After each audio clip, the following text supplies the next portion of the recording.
presented by KR Music Darbhanga।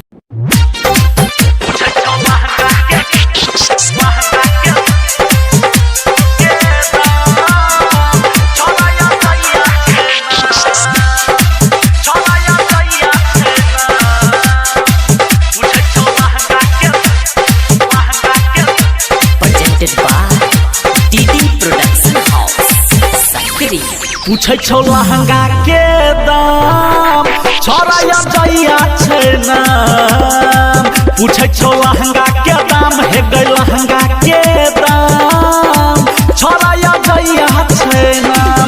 रोहिदान बोल कह खुलिया पूछे छौ लहंगा के दाम छोरा या जइया छै नाम। पूछे छौ लहंगा के दाम हे गई लहंगा के दाम छोरा या जइया छै नाम।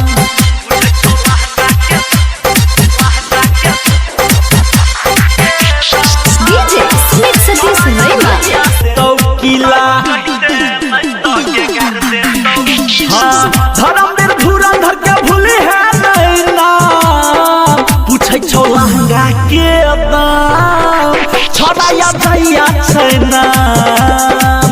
पूछे छौ लहंगा के दाम हे गई लहंगा के दाम छोरा या जइया छै नाम।